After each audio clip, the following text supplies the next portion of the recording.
Hello, everybody. Welcome to the Ear Earners podcast. Here with me is my co-host Brock. My name is Trevor. Welcome. Hi. Welcome. Hey. After another wonderful week of living, we're back. We listened to some music and we worked, and now we're back with you guys. Wow. Yeah. You're getting so good at this. I'm getting better. I feel like it's getting a little bit easier starting it. All right, we're back. That was a really strange but brief pause in the podcast. So you said you're getting a new cable for Christmas, you said. Yeah. Yeah. Okay. Yeah, so that thing has been like on the fritz, man, ever since we started this, it seems like. And it's not your microphone, because that's the second microphone that you've used. And I know it's not that. It has to be the cable. Is that the same cable that you've always used, even for like early recording? Mm-hmm. Oh wow, so it's just an old cable is what it sounds like. You just need it. The cable's what the fuck is the problem? As far as what this recording shows, nothing. Oh, okay. Yeah, I didn't just have to delete like a whole chunk out of the podcast because of your fucking mic cord. I was just making a beat.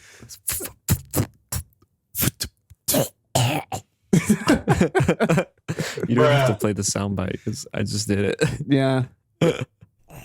There it is. Yeah. But yeah, welcome guys.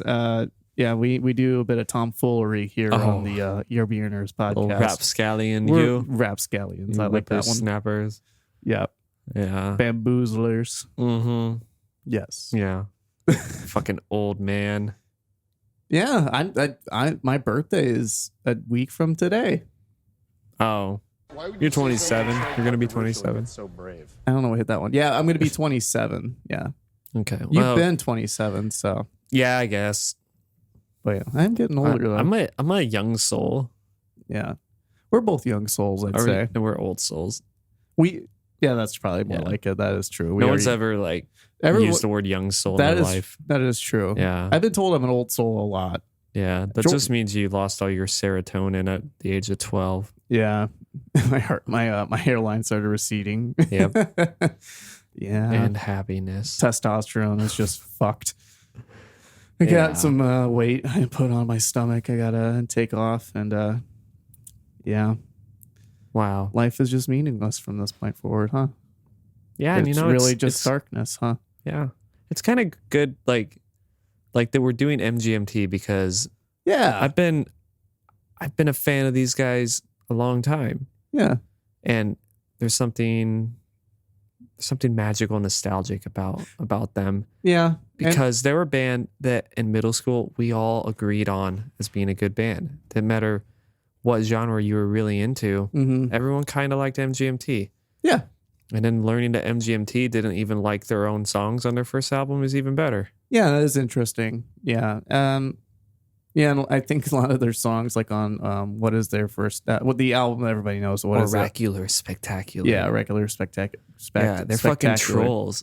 Yeah, they're trolls, but I think there's a lot of existential, like we were just doing some existential dread there, but I think in that album there was a lot of existential themes, like Time to Pretend, things like that. Yeah. Yeah. But those are Kids. also like bullshit songs they wrote because they were like, let's just But absolutely write some bangers. Imagine, they were bangers. Imagine being just like so talented and just being like, I'm just gonna throw this bullshit together, and like the bullshit you throw together is like fucking brilliant. Yeah. And not to mention that nostalgia factor became such a trope of so many like artists to come. Yeah. Like, I mean, I'm sure there was like throwback sounding artists before that, but like, would we have Tame Impala without MGMT? Would we have like That's a good point. all these like 2010s, like, what's it? Retro new wave, you could call it that, like sounding artists. I was really Vaporwave. Going back because I listened to quite a bit of our Regular Spectacular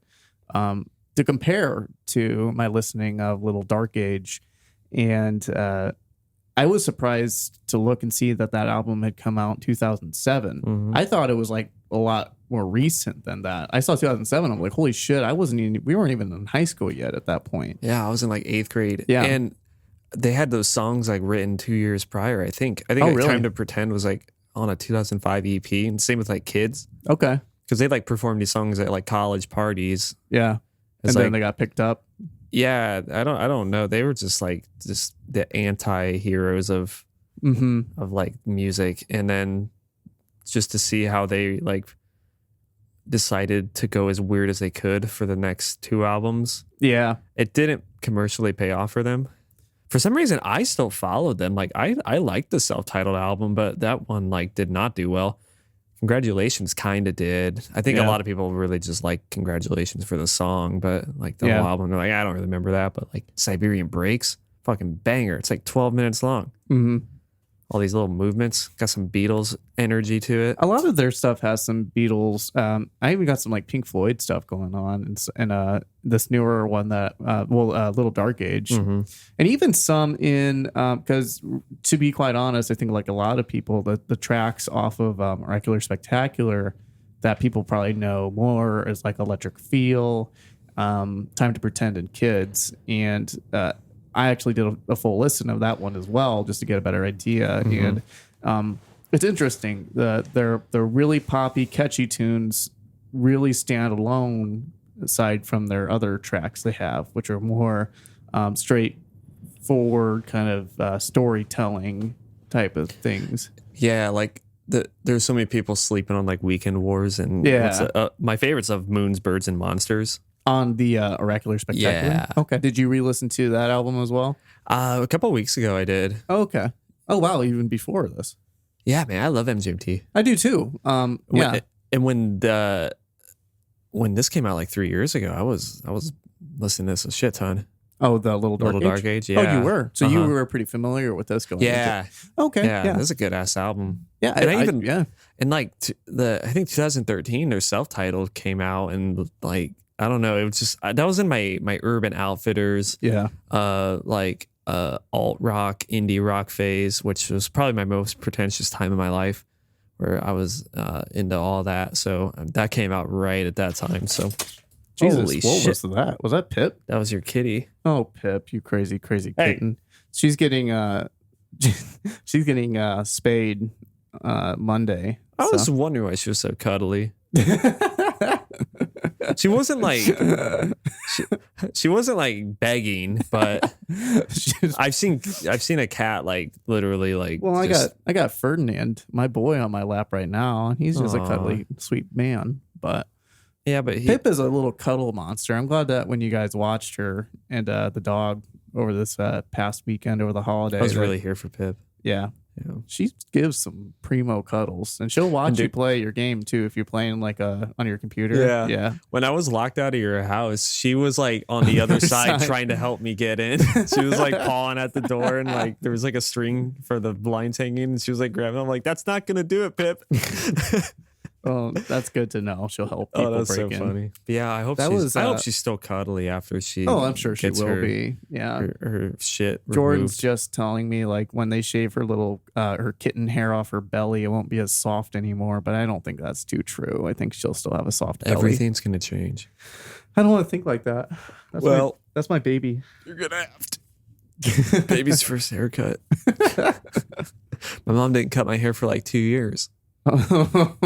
Yeah, I remember seeing pictures. Are you being fucking serious? hippie? Yeah, yeah. You had long ass hair. 2 years. It was pretty long. You had long hair as a little kid. I've seen your pictures. My little man haircut. He's all grown up. Nah, I was a fucking dirty hippie. I would have thought that your mom would have gotten that out of her system, having had Tony and Rochelle before you. Yeah, but when you have a really good kid and you didn't have one prior, then you got to hang on to that kid for dear life. Yeah. You're like, this is the best thing I've ever made. This final draft. I hope they hear that. And that is me. And everybody knows it. I feel like Rochelle would be like, yeah. Yeah, I can't argue that. That's tongue in cheek. They might have passed me up as like the favorite, but for the first like 20 years, I think I had them all beat. Well, your brother has all the grandbabies, and your sister has one on the way, so I can see them two being the favorites right now for sure. Yeah, my mom like brought up something about me having kids, and I was on the phone. I was like, I think I'm starting to cut out. Are you in a tunnel right now? Breaking up. I don't know what's happening. Yeah. No, that was my mom for a while too, but. Now I'm actually having one, so that conversation is... The thing is, though, I'm like, Mom, do you want me to have a kid right now? She's like, no. I'm like, okay, well, shut up. I don't say shut up to I was going to say. I would get hurt. Don't say that to Serena, no. Yeah, but I'm like, I'm not ready for kids. That's totally fair. No, that some people just aren't. And the thing is, I feel like compared to a lot of people I've known who've had kids, you're probably in a lot better place than a lot of them. But I think, I don't know if your mindset is like, I want a better like a living environment. You have an awesome apartment, but not really one for a child is kind of what I'm thinking maybe. And yeah, I mean, at this time, I just don't see myself doing it. You're still young. You still have life to live. You see me, I'm even younger than you, but my life is disappearing before my very eyes. My dreams are just crumbling into a mess, but that's okay because I'll have a baby, and I won't have any time to sleep. Yep. So these for now, unless you start like spitting them out like my brother, but. Yeah, or like your brother. Yeah, or like my brother. Yeah. Yeah. I think Tom Segura said it best. He said, before you have kids, you have a lot of time. And after kids, you have moments. Yeah. Yeah. Where I'm like, I slept until 3 p.m. and then played Battlefront RuneScape all night. Yeah. Like, you have a lot of free time. I think I'll still be able to, I say this now, but I still feel like I'll be able to manage some sense of, having me time. Yeah. We might still be able to do this, but yeah, I agree. We'll definitely still be able to do this. We just might have a crying baby in the background for a little while. But that's fine. I mean, we did deal with the animals. So. That is true. We're still dealing with the animals. Yeah. Yeah, but no, I'm very excited to be a dad. I'm very excited to be a daddy. Yeah, I'm excited for you to be a dad. I think that's a good. I think you'll be a good dad. I appreciate that, Brock. Yeah, genuinely, I do appreciate that. I'm more of an uncle. You would definitely be the cool uncle for sure. Yeah, or some. You already are a cool uncle, but I'm an okay uncle. I failed with the first one, but I think I can. Well, I have plenty of other, subjects that I can start fresh on. When you're 16 years old and your brother has a kid, like that kid is never gonna respect you. No. Yeah, he doesn't. Yeah. Yeah. But so you better get your magnum opus recorded before your kid. Yeah, I want like that album, your solo Trevor album. I was listening to that. It's not bad. It's just sitting down and working on it, but I don't know. I always wrestle with this thing of just like, I've always wanted to be a creator of some sort. And doing this podcast has given me kind of a sense of that feeling of like, I'm creating something, I'm doing creative work. And it's given me some of that fulfillment, right? But I've always wrestled with this feeling of, am I a creator or am I an enjoyer, right?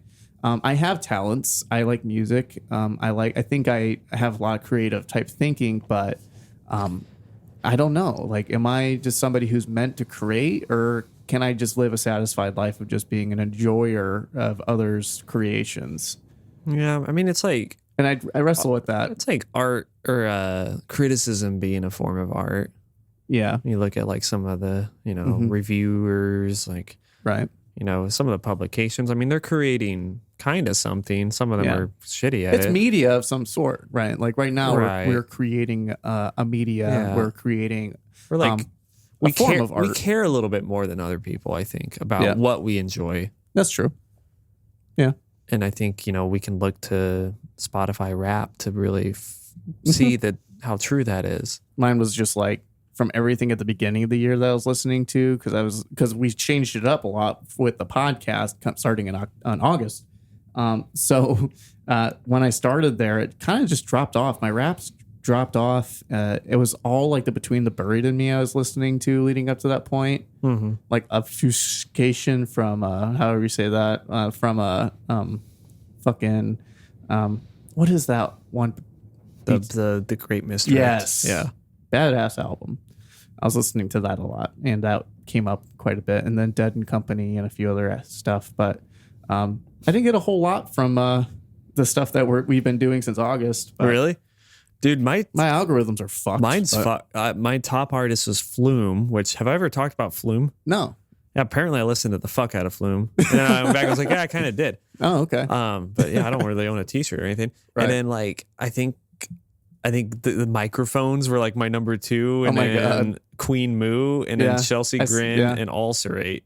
You're like, what the I was like, fuck? oh, it's all fucked. The only one that's accurate is Ulcerate. Yeah. God damn it, Trevor. And apparently, I don't know.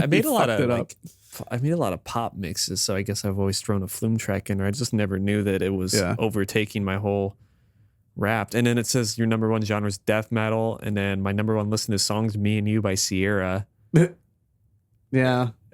Mine was weird too. I listened to there was like a whole month I was listening to like Cumberland Blues on the way to work, just because it's a nice kind of driving to work song. Yeah. Gotta get down to the my. Your kitty's eyes got so big. Yeah, he's a. Yeah. Should we roll the intro? Yeah, let's do that. Let's do that. Hey, buddy. Deferred boy. It's a good boy. I think he's gonna like bite the cord, but he never does.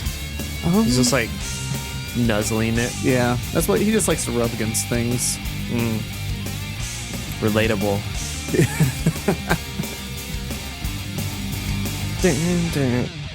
All right. So we rolled the intro. Now what?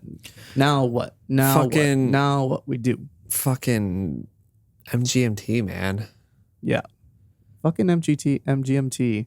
Yeah, amazing. I really, really liked it. So this week we listened to Little Dark Age by MGMT. And usually I have the Spotify pulled up. I guess I didn't do that yet, so let me do that. But we listened to Little Dark Age by MGMT. And this is something that I had on a list of maybe options when we first started pitching the idea of this podcast. And I kind of defaulted towards that just to see what were some early ideas I had. And I saw that and I was like, you know what? That's an album I have actually really wanted to listen to. So we'll do that one is what I kind of picked. But this is a 2018 album by MGMT. It's a total of 10 songs, 44 minutes long and 3 seconds. And really, it's a delight all the way through, I'd say. Definitely some good moments in this. But yeah. So what were your thoughts on this, Brock? Because like you were saying, you've listened to this before.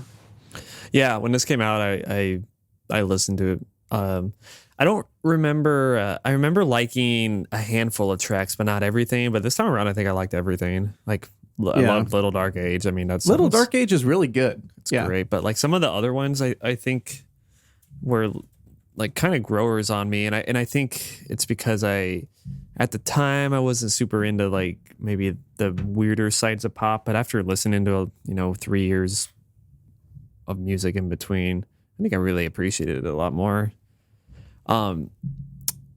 Yeah, so definitely Little Dark Age. Like those songs always end up on like playlists of mine. Mm-hmm. And I got a kitty in my lap. I see that you've inherited Ferdinand. Yeah, this has never happened. This cat has never. He's been all lovey with you too. It's a good boy. Wow. Meow. Yeah, I think I really like that. And then like When You Die, because I thought that song was funny. It's so morbid. Go fuck yourself. You heard me right. But yeah, big fan of MGMT. Like since they've come out, but yeah, and I always hated it. Like they'll forever be like that band that wrote Kids or Time to Pretend, and like there's so much good shit. Yeah. And I remember Congratulations. That song came out. People, at least at my school, were really into it. I remember I just listened to it recently, and I don't think I was really very familiar with it. It had that weird video of like this like weird like camel thing that looks like it's from Star Wars, like just falling apart, like his beak falls off and his limbs, and that they're just like walking in the desert. It was very it sounds on brand. Yeah, it's very on brand. Yeah. Yeah, they're just trolls, and and the way they've like decidedly gone weirder with each release. A Little Dark Age is kind of like they're so close to being radio friendly, but then they throw weird lyrics in, or like I read that like Me and Michael was supposed to be Me and My Friend, but then they just said let's just put a random dude's name in to just confuse everybody. Song. It's a weird one. I mean, me and Jordan, I listened to this on our way back home from Algonquin, and because that's where my parents are at. We were driving home, and she was just like, I'm listening to this and I'm thinking of the Lost Boys and Kiefer Sutherland's character going, Michael. Michael. Have you ever seen that? I don't think so. Let me see if I can find that. Kiefer Sutherland saying Michael. And I was also thinking like maybe like Michael Myers or something. Like that is, and then there's a song called James. Like there's like two songs with male names in it. Male names. It's weird. Yeah, I don't know who James is. I do know that the artist Ariel Pink like was pretty pivotal in writing that song. And I don't know if you know Ariel Pink. He has some good albums, but he's like a fucking idiot in real life. So like he's I don't know, like kind of canceled, but he worked on this album with them really, really heavily. So and that's kind of like the way he sings. So I don't know if he told them to like sing like that, but I do think James was written after one of them had an acid trip. What? Oh, really? Yeah, I could see that. Yeah. Yeah. So I don't know but like the band members are Andrew and Benjamin. So I don't even know if there's no Michael or James. Does Kiefer Sutherland have a vanity music project? Oh, no. I didn't know he was a musician. Uh-oh. Not another one of these. Oh, shit. Oh, shit, indeed. Fuck. Where is it? Is this a movie you're talking about? Yeah, it's The Lost Boys. What is this movie? Is it from the 80s? Yeah. 87, that's why I don't know 1987. Let's see if this will has it, but Michael. Me and Michael. Dude, fucking I fist pumped to that. Me and Michael. It's like an 80s like prom dance song. Yeah.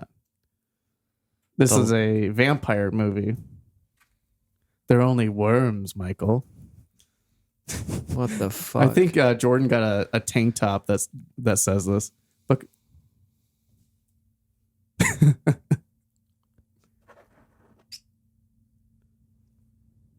God. Hey. Kiefer Fuck Sutherland. I love Kiefer. Hopefully he doesn't have a shitty vanity music project. The odds are against him. Which one's Kiefer? Maggots, Michael. That's Kiefer. They're just noodles, Michael. What the hell? How come every white guy in the 80s looks the same? I don't know. They all look like... They do. They look like the entire cast of The Outsiders all mixed together. They always just look like Rob Lowe. Yeah, they look like a Rob Lowe and Tom Cruise. Mixed together. Yeah, and they all have that haircut. Yeah. Michael. What the hell? There's noodles, Michael. He kind of looks like Billy Idol. Kinda, yeah. They're only noodles, Michael. Whoa, and then they turn into real noodles. Yeah, that's crazy. They're vampires and they're like doing mind tricks. But like, yeah, we were listening to this and Jordan's just like, I'm just thinking of the Lost Boys with this song. And just like Kiefer Sutherland's character is singing this song to Michael.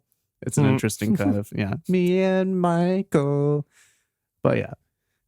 So starting this album off with She Works Out Too Much. One of the first things I really kind of took away from listening to this song and then other songs on this is that you can really hear kind of like their ear and their musical ability really kind of mature in a way.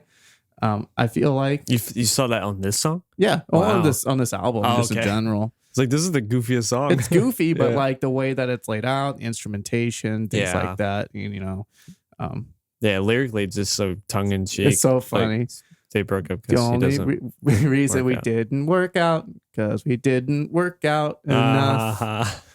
It's an interesting song for sure, and the instrumental is really cool though. I really like it. Yeah.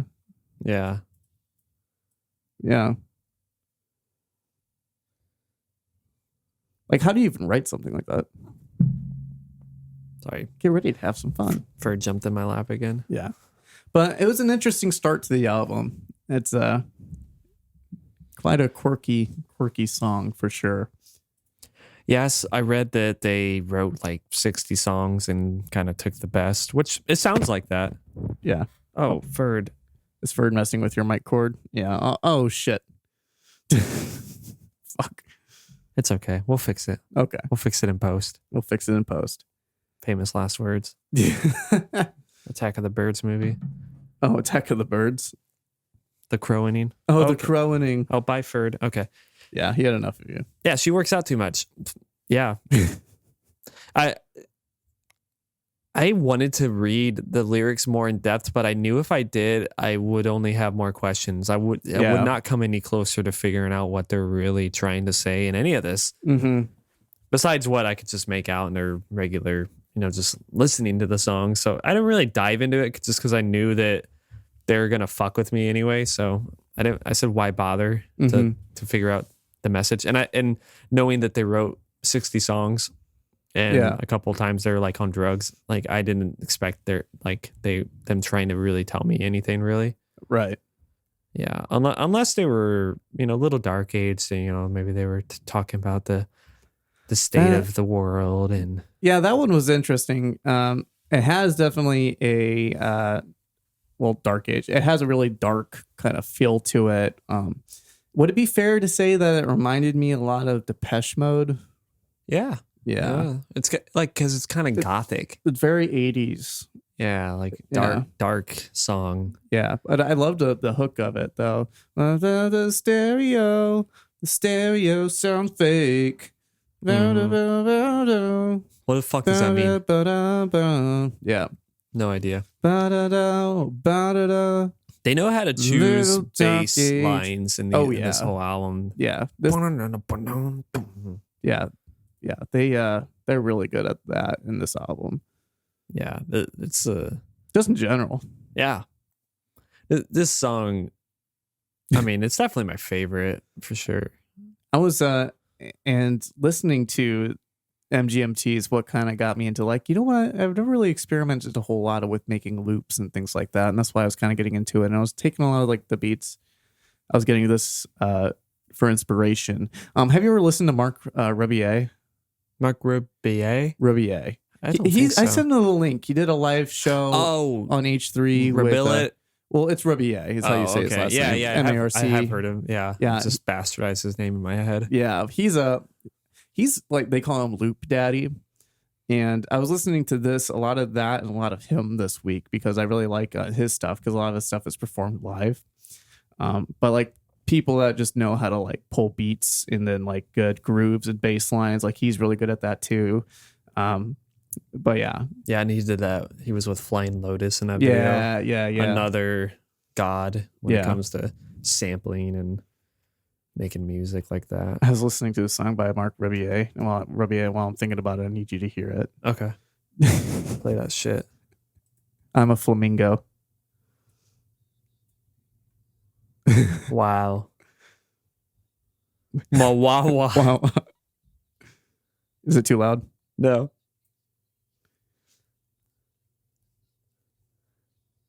This is a banger. This is a banger already.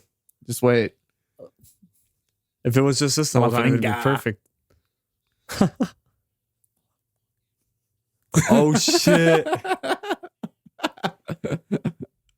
I'm gonna rip out his eyeballs. I need to add this. Oh my, no more eyeball child bitch. I think this is live too. Like he's playing in front of people. It's so great. I love that instrument. Whatever. It's time for grandma. Your grandmother. Oh. It's your grandmother's vagina.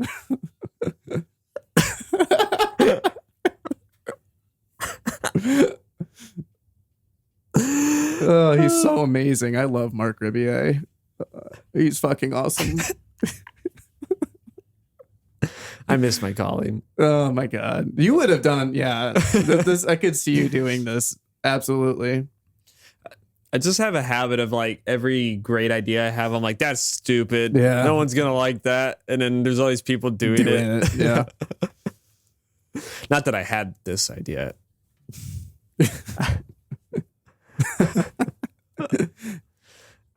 I got a place for Rachel. Oh, it's amazing. I have to show this to Jordan too. Bitch. I think my mom would like this song. Probably not. That sucks. Rochelle might like it. Maybe.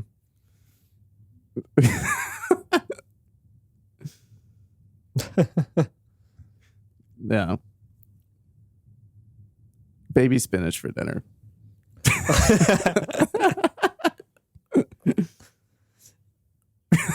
Oh no.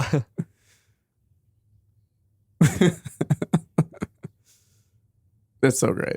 That is great, yeah. Yeah. I listened to that on the way home the other day and I was like, oh my God, I have to show the world this I thing. got you amped, man. Yeah. Yeah, that's a... Don't mind me. I'm just a peaceful flamingo, just minding my own business, flopping around, hopping around on my one foot. And then, by the way, I'm going to fucking eat your grandma. Oh, my God. Who thinks of that shit? But back to a little dark age. I do like this. Yeah, the bass lines.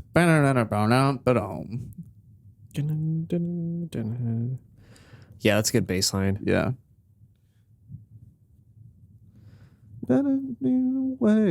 Yeah, it's the vocal delivery here makes me think a lot of like an 80s, like Depeche Mode, things like that. Or yeah, there's a guy named John Maus. Yeah. Maus. Yeah. And he kind of writes like synth like lines like that where it's like kind of 80s teeny, like gothic sounding stuff. Yeah. And then like Ariel Pink, his music is kind of like that too, where I think is this track 3? This is track 2. This is a little dark age. Track 2, okay. When You Die is a lot of fun. I think that's okay. So Ariel Pink like helped write the lyrics on that song. But this guy's a fucking idiot. Like he's Ariel yeah, Pink? he's like said so much stupid shit. Like what do you mean? Like it, like personally? Right, yeah, like right wing sounding shit. No. And then, how do you spell it? ARIEL? Pink? ARIEL. Oh, is it this guy here? Yeah, he's a fucking. So he like. Why does he look so like that? He says that like the last election was rigged. Then he stormed the Capitol. You can't look like that and have those views. No, you can't. He looks like he's like, I don't know, like they peeled him off of the LGBTQ flag. Like how can he be?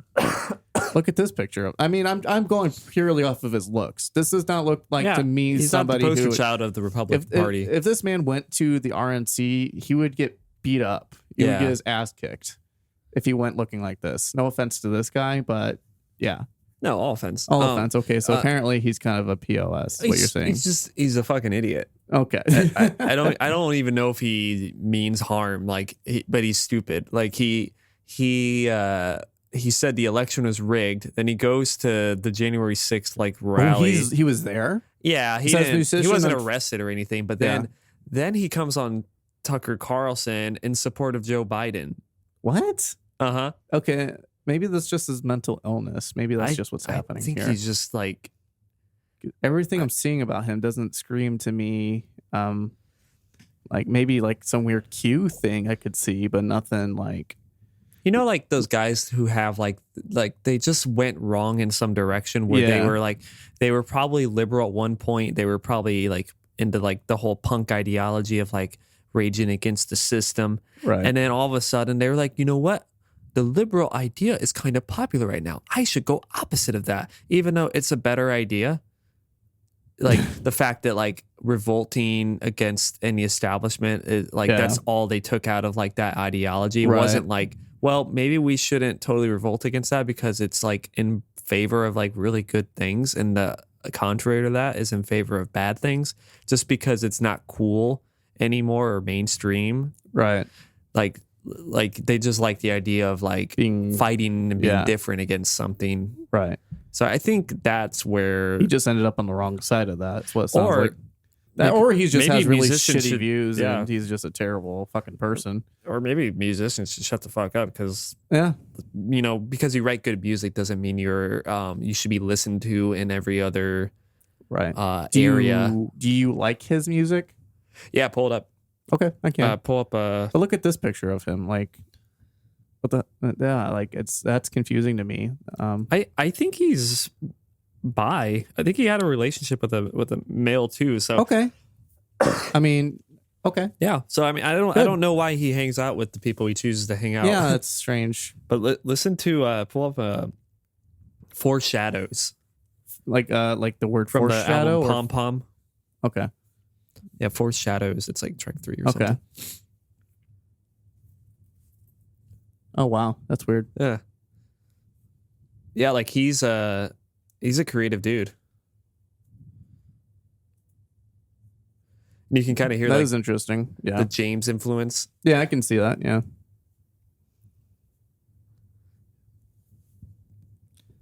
And the sound's all like fuzzy and yeah. Ew, I don't want to see that shit.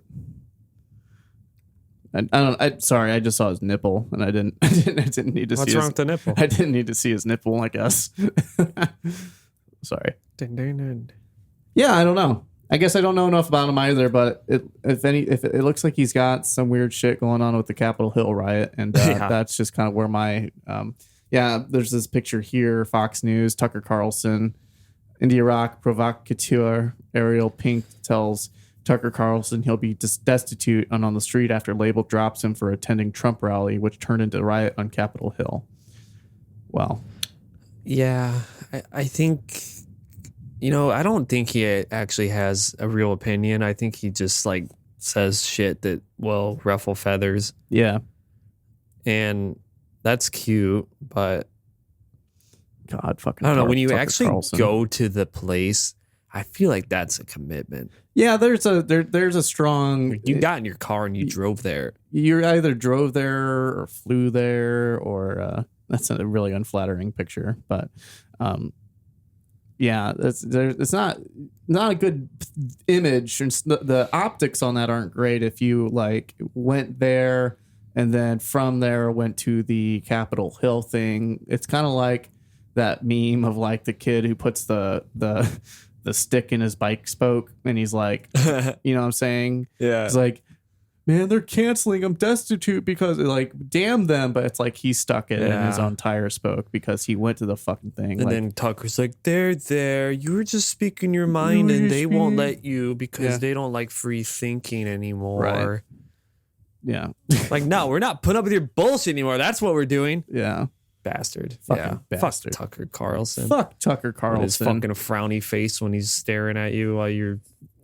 Yeah. While he's like, how can I destroy you right now? Yeah. Yeah. This fuck. Yeah. I have no tolerance for that. I mean, yeah, I did listen to his album, but like, I don't know. You can hate the artist, love the art.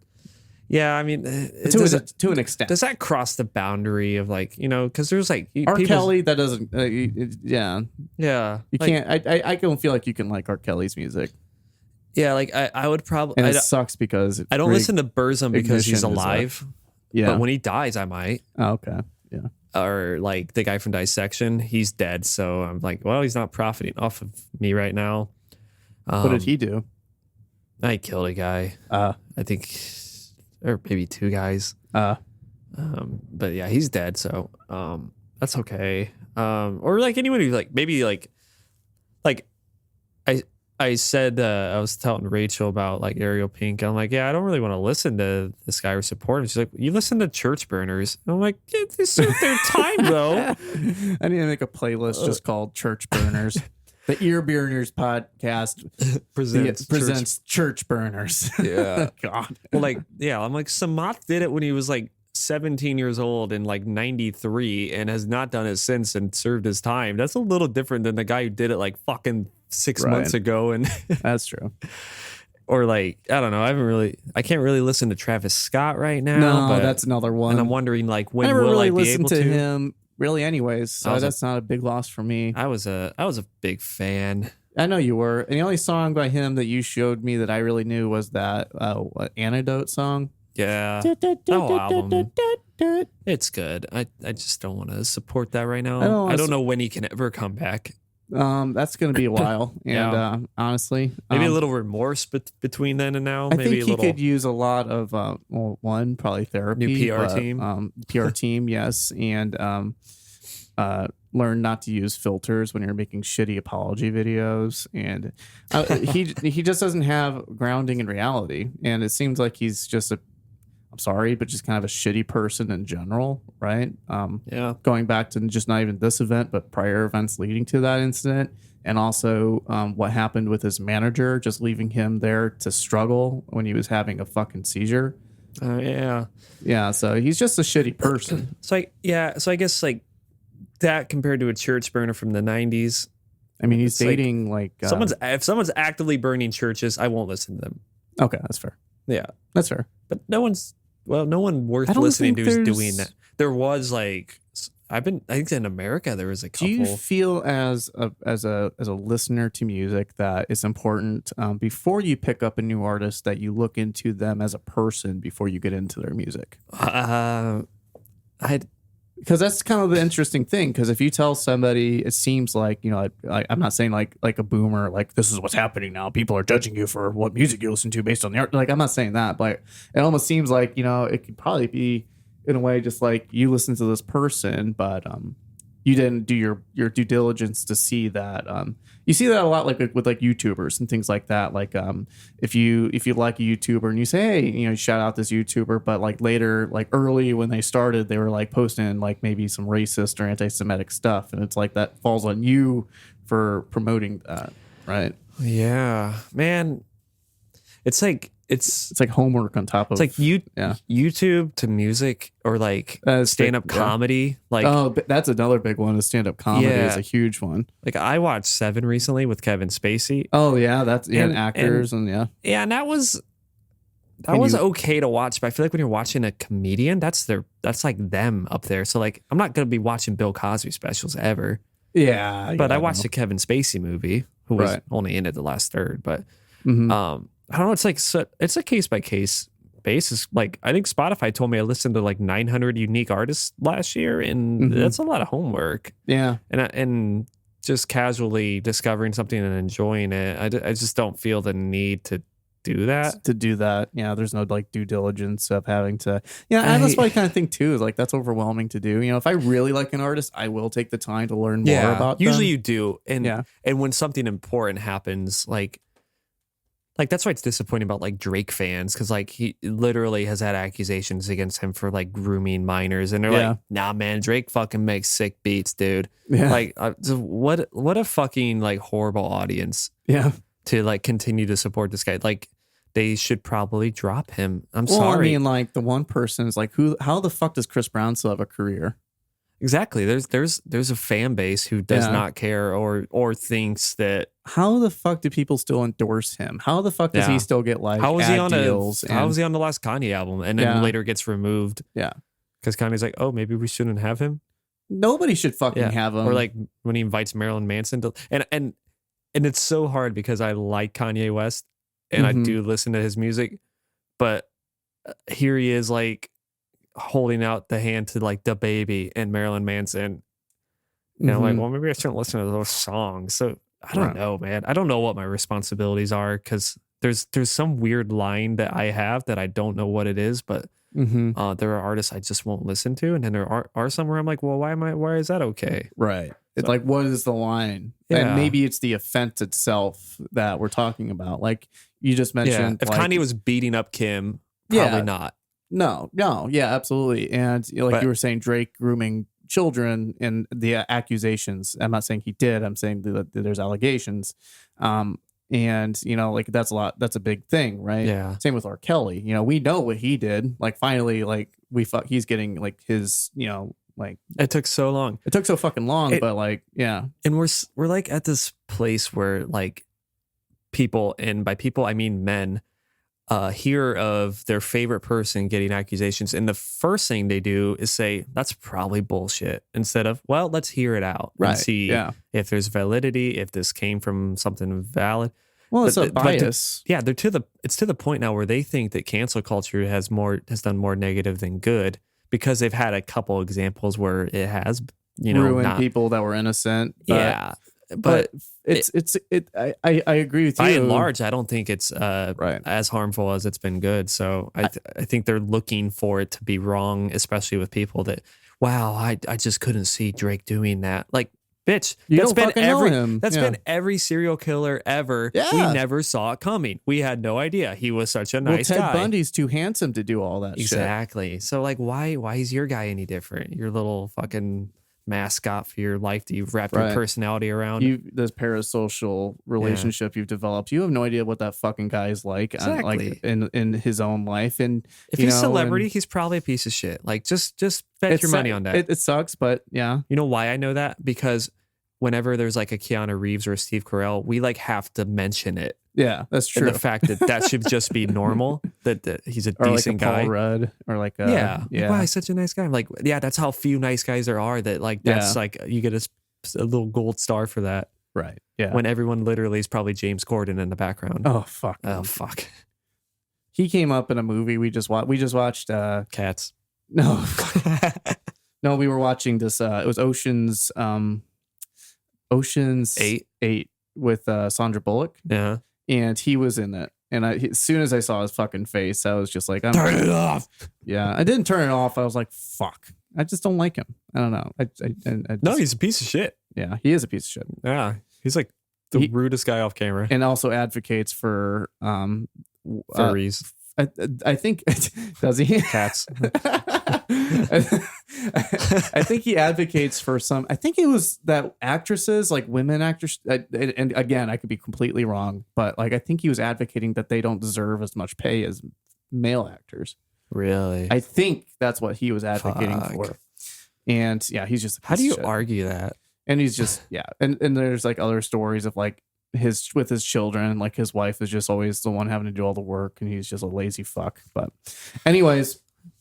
I think we just one last comment on like celebrity, and like I never really got too involved in pop culture, but I always think of it this way because people always ask the question is like, if you were to spend some time with anybody in the world, could be anybody, who would it be? And a lot of people gravitate like, oh, I'd hang out with this celebrity, or I'd hang out with this person. And like, I just think it's like, and it's cheesy and everything, but like, I'm grateful for the people that I know in my life now. Like, I don't have any desire to know anybody that's like, like maybe some just like, say hi to and appreciative, but like, I would like, no, I don't. They have their own fucking lives. They have no idea who the fuck I am. They don't like a living current celebrity. Yeah. Yeah. They don't give a fuck about me. There's a few I'd like to meet, but I'm kind of with you where I feel like we prop these people up in our minds as being greater than they are, when really a lot of them are like, I got here because I'm lucky. Yeah. They knew these somebody. Are just flawed humans who also gravitate toward this idea of like success and stardom. And, that's a kind of a dangerous thing to go after in my mind. Yeah. Which is why I'm not famous. Yeah. I think if I had one person, this is weird, but like if I had one person I would ask questions about, like I would talk to John Mayer about guitar for a little bit, I think. And then Bobby Weir. But I would talk to John Mayer about Taylor Swift. Be like, do you feel remorse for that? And he'd be like, nah, dude. I'm a scumbag. Everybody knows it. And he talked to Jake Gyllenhaal. Like, oh my God, man, I feel so bad. Yeah. John's like, nah, dude. Jake, fuck that, man. That was dope, man. You fucking texted her to break up. That's crazy. You knew that would be a song, right? You had to know. Oh shit, that's funny. Yeah, John's a scumbag, but I mean, that's why he's like that's what saves him. It's kind of like Ricky Gervais and Bill Burr. They're just assholes, and they'll never be like. They never apologize, and I think that's why they're safe. He had this whole thing where he was like an ego addict, John Mayer, and they're on Rob Dyrdek on that show, and he I don't know, didn't he write like a song to his mom or something? Oh, I'm not sure, but no, he had this. No, he's self-aware. I think that's helpful. I think he's changed a lot since he's been with like Dead and Company and all that too. But anyways, like that's what I was just saying. Like if I were to, that's my boy.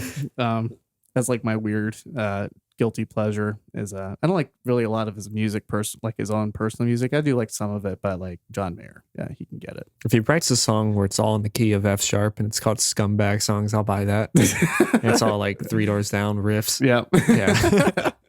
But no, like all the people that I've met in my life, or I'd rather spend like I don't have desire like to if I were to spend time, it's like I already met all the greatest people I can think of. Like I'm fortunate to know the people I know, like because they're celebrity in my own life, right? Nobody else on like knows my family like I know my family, and I'm I look up to them more than I look up to any kind of like Damn, dude. Yeah, that's sweet. If you were a celebrity, you would be like, I would think one that people would like always want to like would want to know, right? So like want to know you. I feel like if you were a celebrity, like me personally, yeah, you personally. So like, yeah, I don't want to know them. Okay, yeah, yeah. I think what you're trying to say is I don't want to meet.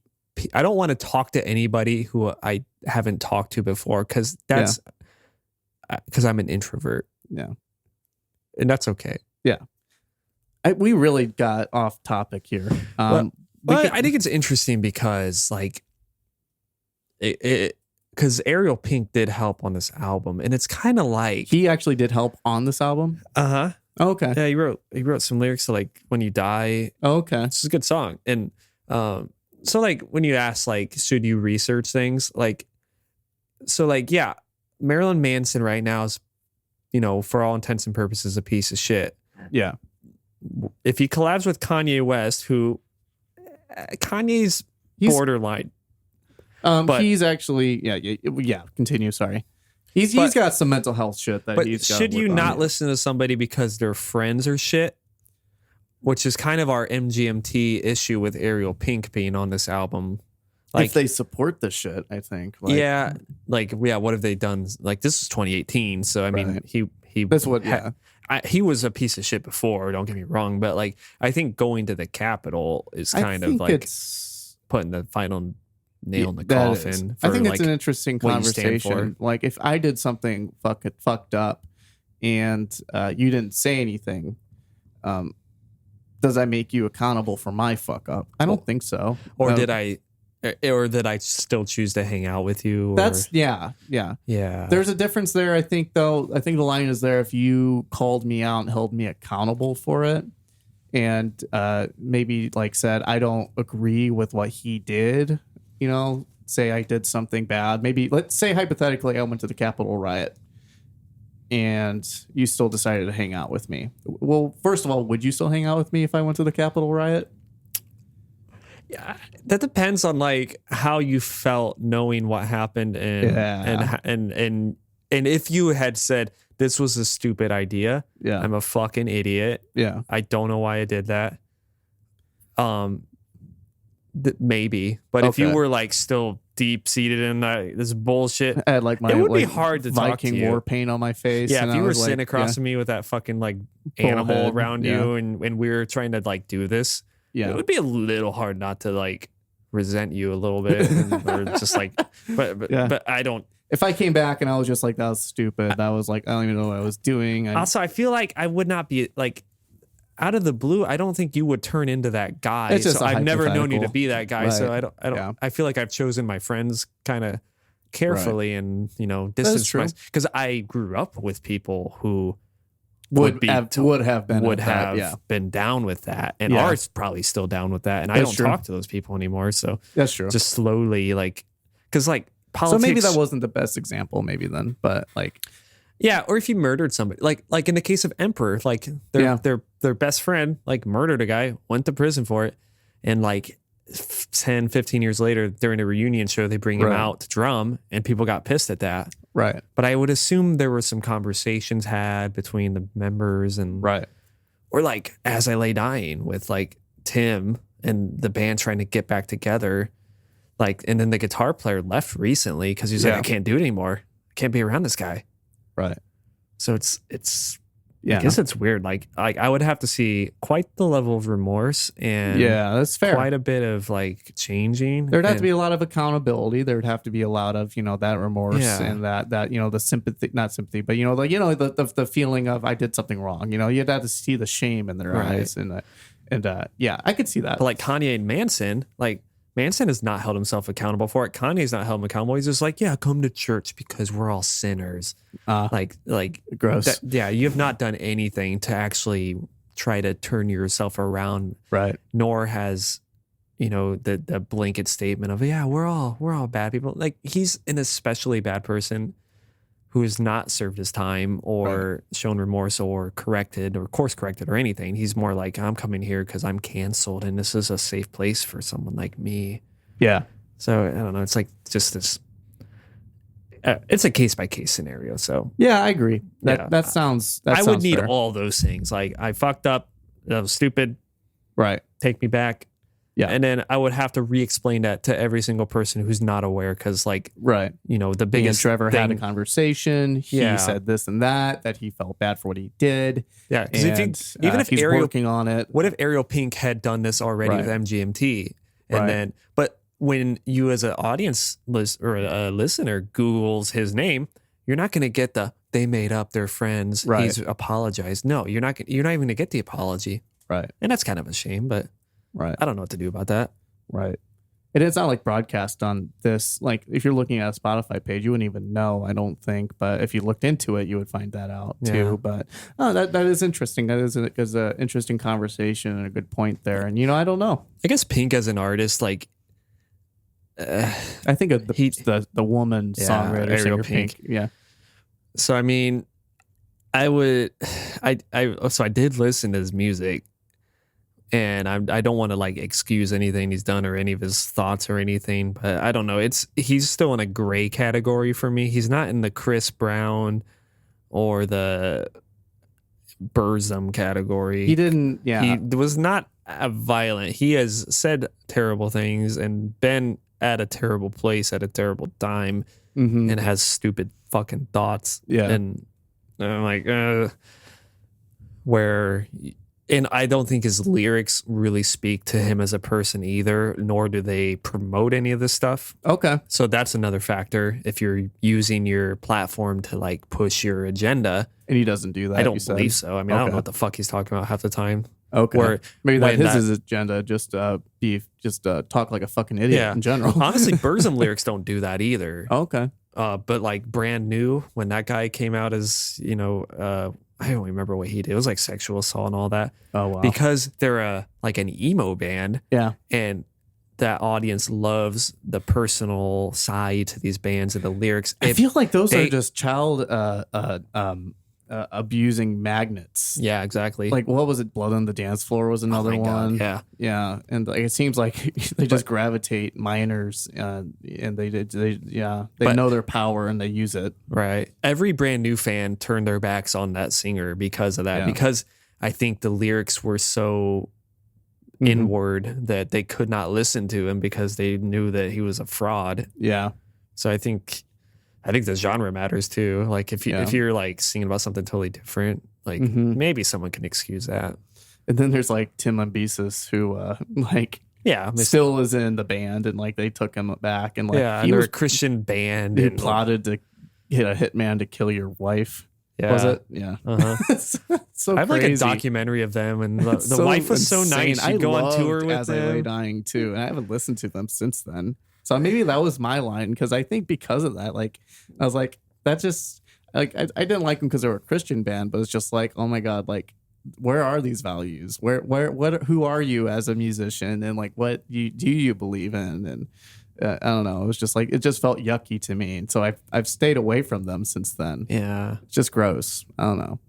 And I've grown away from that type of music since then anyways, but that's probably more so the case. But still, I feel bad that we went down this rabbit hole for like a collaboration on this album, because like MGMT are like totally guilt-free of like all this, and they're great. I like their music, and that's why I was saying earlier we went way off topic.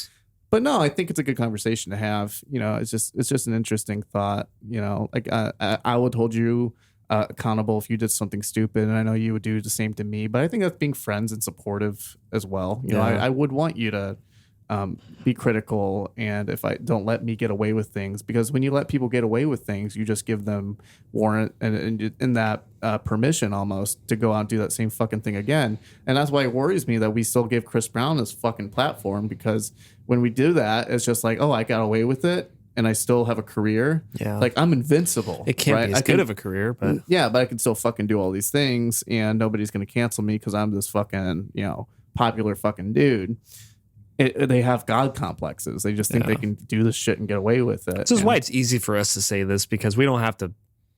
All we have to care about is our friendship. It's not like, right. That's true. If we were both like famous and we had to do this, like it'd probably be harder to like continue. Yeah. But like, I don't know. We don't have the God complex either or any of that shit to worry about. Like, I worry more about my family. You know, like I never want them to think of me in a bad light either. Too. So like if someone ever came back, I wouldn't care what the general public thinks of me. I would care more about like, you know, what my friends and family think about me. You say it until you go to the grocery store. Yeah. That's true. And you get fucking shit. How does Bill Cosby go shopping? Was he in prison? He pays people to fucking shop. I thought I saw like an image of him shopping for him. And I thought I saw a picture like from TMZ or something of him shopping, or like he was working at a grocery store because he was so poor. God, fucking yeah. But anyway, When You Die, it's a funny song. It's a good song. Yeah. I like I'm not that nice. Yeah. It's very it's fun. It's whimsical. I like that. Does this one have kind of the Latin kind of flair to it a little bit? This has that REM feel. Yeah. I like that like chord change. The music, I like the overall music and that chord there. Yeah. Yeah. And yeah, it has like that really nice plucked kind of acoustic guitar kind of sound going on in the Don't Call Me Nice.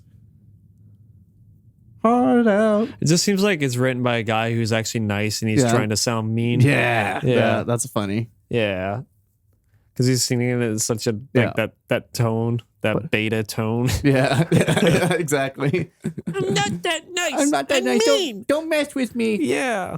Let me at him, boss. I don't know what I would do, but I'll do something. Yeah, you let this happen 13 or 14 more times. Let me at him. Oh, if you do that again. Oh, don't you do that again. I swear, this next time. Yeah. This next time you do it, you're going to get it. Oh. Go fuck yourself. Fuck yourself. This is so clever, like the like to just have these lyrics over like they just seem so self-sabotaging with their music to like just like let's just almost be radio friendly, and then we have to have one red flag that will not let this happen. Besides a little Dark Age, but I think like the darkness of that song is not like you wouldn't hear that on your pop station. No. If they'd written it in like a major key, maybe. Yeah. Doesn't this have like a really Beatles feel to it here at 140? Yeah, it's very bubblegum. Yeah. And the laughing and everything is very like Sgt. Pepper's kind of feel to it. It reminds me of like what they were trying to do on their last album with the song Your Life Is a Lie. Yeah. It was a way more annoying song, but it seems like this is their mature attempt at like making like a happy song with like just like punishing lyrics. Yeah. I'm going to eat your heart out. Jordan heard that. She was like, you're coming on a little strong. I need you to back up, guy. He's out of line, but he's right. Is that cool. A soundbite? If that's a soundbite, I need it. It's like a meme I've seen. Have you seen that? Oh, what is that from, though? I don't remember, but I've seen it a few times. He's out of line, but he's right. I just sent it to somebody today. Is that that's not Brooklyn Nine-Nine, is it? Or no, is that no? It's Inception, isn't it? It is no. That's no. That is the Captain America and Winter Soldier show. Falcon and the Winter Soldier. Well, this was the Mom. I just wanted to tell you that Mother's Day wouldn't be possible without me. I'll be waiting for my present in the living room. And it's like, he's out of line, but he's right. Yes. God. That's from, I watched that with Jordan. He's out of line, but he's right. That's from, because it was the villain from the Winter Soldier. Yeah, it's right here. Yeah, I'm not a fucking nerd. I don't watch these movies. This fucking TV show on Disney Plus. Wait, this is Winter Soldier? It's the TV show. There's a show? From Falcon and Winter Soldier, yeah. What's the guy from Inglourious Bastards? Yep.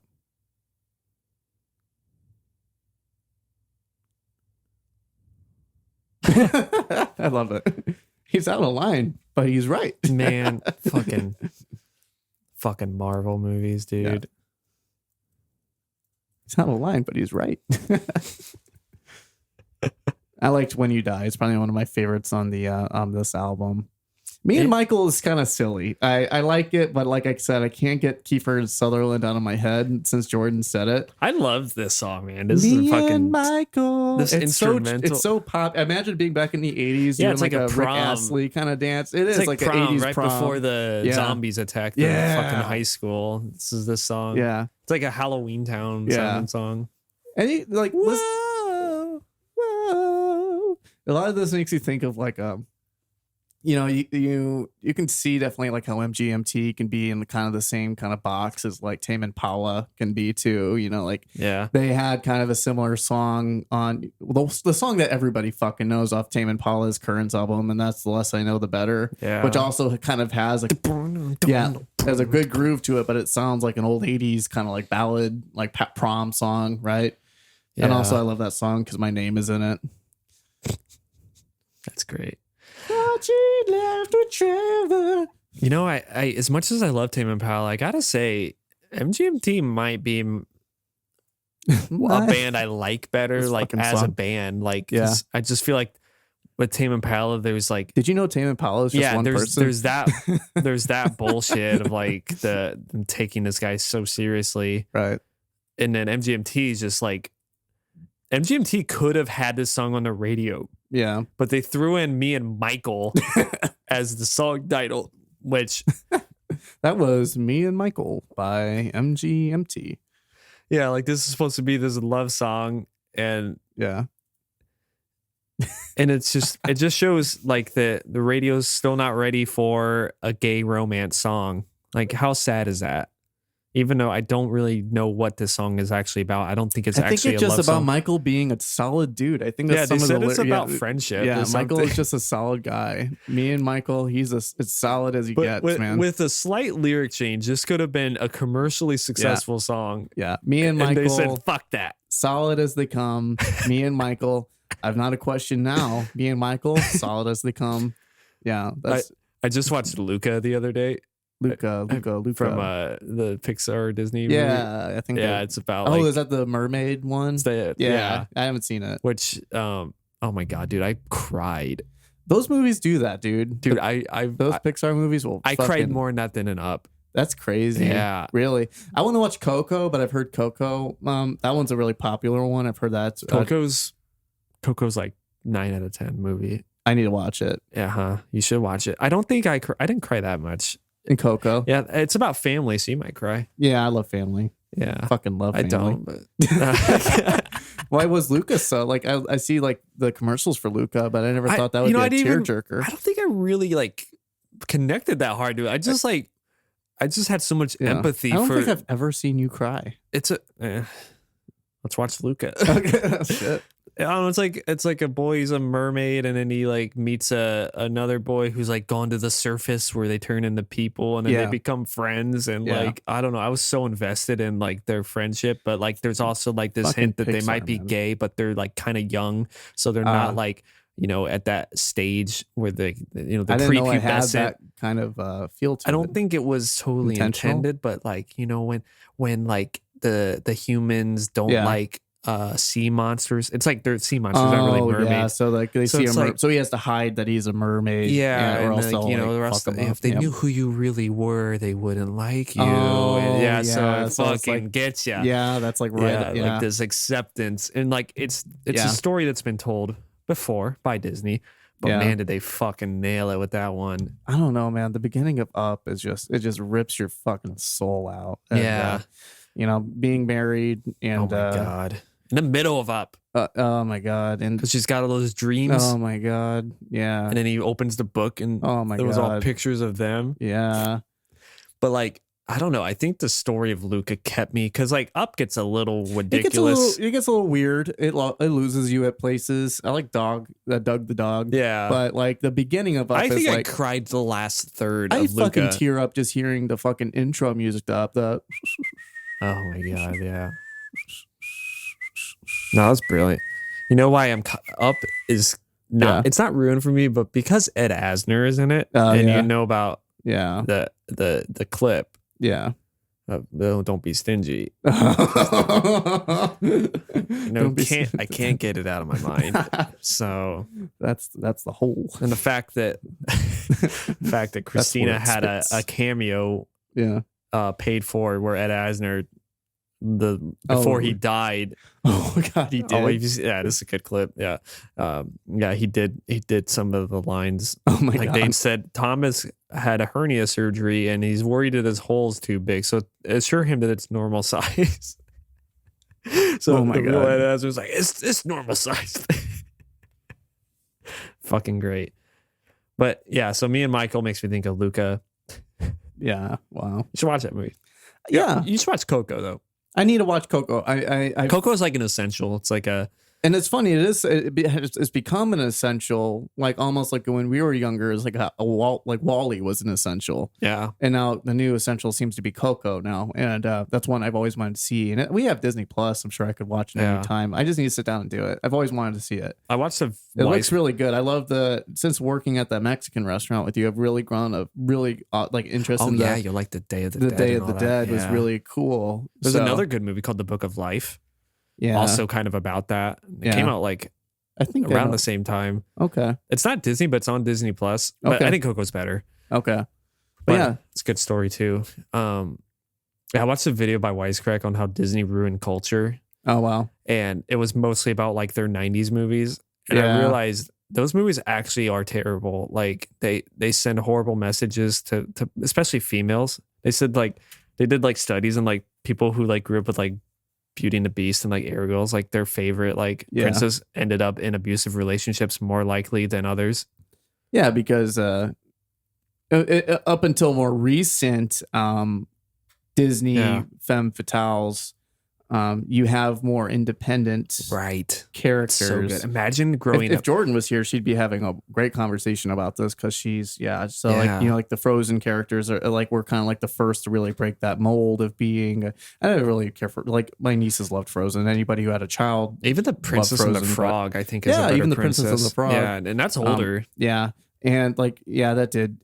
But like Frozen, like you had the two characters that were like not bound by men, but like they were independent. There was just their love for each other as sisters, you know. But you know who's better? Moana. I haven't seen Moana either. Oh my fuck, dude. You gotta go watch Moana, man. That's a great ass movie. Well, you fuck, dude. I didn't know you loved all these Disney Pixar movies. I've had someone who's shown me all of them. Yeah, I could see Rachel definitely turning some influence there. Yeah, there's definitely some Moana influence. Is fucking and it's a musical and I like it. Yeah, so Moana, and it's like a fucking 16-year-old girl who like voices it, does all the singing, and it sounds better than the Frozen singers who were like 30-year-old women. Yeah, that's good. Yeah, that's a good change. But I remember one of my favorite movies was like Lilo and Stitch, and I think Lilo and Stitch, another good one. I loved that movie. We grew up at a really good time. I think if we had been older, well, I mean, I don't know if like I was born in the right generation. I liked Hercules. I loved Hercules. I like Hades. Megara was but Megara depended on Hercules, you know, like she was tough, but like she needed a little attitude too. She did. Yeah. She's kind of hot. Yeah. Oh yeah. Fucking yeah. Megara was, yeah. I mean, I don't think we grew up with the same like issues that women do. No. Because Hercules for Halloween like 3 years in a row. Yeah. There's pictures of me. I loved Hades, man. But like, I don't know. Hades is cool. Toy Story, Bugs Life, Monsters Inc., Finding Nemo, timeless classics. Oh, absolutely. And I don't think they aged bad. No. But like Little Mermaid. Yeah, the old ones. Also, they all deviated heavily from the stories they were based on. Oh yeah, like nothing compared. Pinocchio gets hung at the end of the story. Yeah. Little Mermaid dies. I mean, look at even like the Alice in Wonderland, like the actual stories of Alice in Wonderland, or even anything like the Disney adaptation of it. Yeah, I can't say I really got into that one. Yeah, that's the one that you see a lot of like the people that are into like psychedelics get into with like the Cheshire Cat tattoos and things like that. And, which is okay. I don't know. I didn't really get it all into. I liked the soundtrack to the Danny Elfman soundtrack to the more live action one, which was okay. I didn't like the movie itself. I just liked the soundtrack. Johnny Depp. I just liked the soundtrack more than I liked anything. But what are some other? I know we're really off topic again, but like we're getting nostalgic. This is MGMT's fault. Yes. But I think Lilo and Stitch, Nani, I think is the older sister's name, I believe is her name. And then even Lilo, like, being both independent, don't need no man. Yeah. Like, and Lilo's just, she's just a little girl, but she's tough and she's got ideas and she's creative. She's different, but that's celebrated. And at first she's picked on for it, but like in the movie, it shows like it's okay to be different. Right. Once the 2000s hit, I think we saw a shift. Yeah. And also Mr. Bubbles, a social worker, like depicting a social worker that's this tough masculine guy and not like some beta woman. Like, not, well, I would say beta woman, but like social workers are thought of beta man, but beta man. Yeah. But like social workers are thought to be some like always a woman and always maybe like middle aged, things like that. Human resources. Yeah. I'm a social worker and I'm a man. Like I'm probably one of the one or few that are in my but like to be in this movie at this time and Mr. Bubbles to be the strong masculine man from like child services, the social worker, is an interesting take as well. They didn't have to go that route, but they did. Yeah, that's clever. Yeah, there's a lot of things about Lilo and Stitch I really like. Disney might have ruined culture, but I think they're kind of fixing it. Without Star Wars, they not got really. A lot of forward thinkers in their writing and their planning and stuff, I'd say. But like the Star Wars thing, that's project by project. The Star Wars thing is different. The side projects for Star Wars is a redemption for them, like the Mandalorian. God, yeah, fucking. Oh, I'm gonna. Every time I watch the Mandalorian, it's just like you're gonna what? You're gonna coom? I'm gonna. I don't know why I went to that, but no, Mandalorian's fucking awesome. Jon Favreau is just, he's a treasure. Yeah. It is funny that they have their anti-Last Jedi movie where they just fall back into the mold. Yeah. And then meanwhile, Jon Favreau's having Bill Burr say, why don't you make it seem like the rebels aren't actually that great after all? Yeah. So we can ruin this whole hero idea that this company's been portraying for the past 100 years. Mm-hmm. He's like, you got it. Yep. That was my Bill Burr. Well, and I just love how gritty the actual Star Wars universe is. And, it isn't like the way I think Disney portrayed it. I've never been scared to see a stormtrooper until I watched The Mandalorian. Yeah. Yeah. And it is that it was portrayed as kind of this gritty spaghetti western because Star Wars, every piece of media, video game, everything leading up to those fucking prequels, not the prequels, but the postquels. Yeah. There was more grit to it. Things got dismembered, shit got fucked up, people got limbs chopped off. Right? Yeah. Like it was fucking war, and these Disney ones, it's just I'll even argue that the prequels made a better universe because the new movies are just the prequels. Let me copy your homework, but just a little different. Like there's no new looking shit where the world the prequels built. Like people shit on those a lot. Yeah, but the actual aesthetic of it all, like they did new shit where they didn't do any new shit in the new movies. It's all like here's a kind of different TIE fighter. Right. Here's Death Ball. Yeah. Is there a Death Star in that movie? I think the newer ones are building a new Death Star or something, and it was I don't know. I don't snooze fest. It was I just remember a lot of blue and red lights. Yeah. And the only thing that really carried over, I felt like, other than of course Mark Hamill, but it was like that Palpatine was still alive somehow. It was just that's the only thing that really to me tied everything kind of together. Was that? Yeah, which was barely a couple threads. Yeah. Yeah, it made no damn sense. Yeah. Should have been fucking Jar Jar, but no one asked me what it should have been. Yeah. But I just, we've really diverted. But I need to watch Coco. I need to watch Luca. I need to watch Moana. There's a lot of movies I need to watch. And I'm sure if I asked Jordan if we could watch those, I'm sure she'd be like, yeah, let's watch those. Because she likes movies like that too. Well, it's like Sicario. I can't remember the last movie I watched that made me cry. I'm trying to think. Sicario did not make me cry. It made me want to die. That was the bleakest ending. Oh God. Me and Jordan watched a few tearjerkers. I'm trying to think of which was the last one we watched. I know we definitely cried at the end of Schitt's Creek when at the wedding. Definitely cried then. I teared up in Soul. I haven't seen that one either. I've seen everything. Well, yeah. Disney. Yeah. That's crazy. Yeah. I made up for 15 years. It's crazy because you would think that it would be the other way around. It almost feels like. I don't know why it feels that way, but it almost does. That you would be the... Yeah. Oh. I don't know. Interesting. I didn't see Cars 2, but fuck that movie. Fuck that. Yeah, or Planes. Fuck the whole Cars franchise. It's inherently flawed. Because there's no fucking reason why they need to be cars. You know, Toy Story makes sense because it's toys and they do toy shit. Cars, there's no humans in Cars.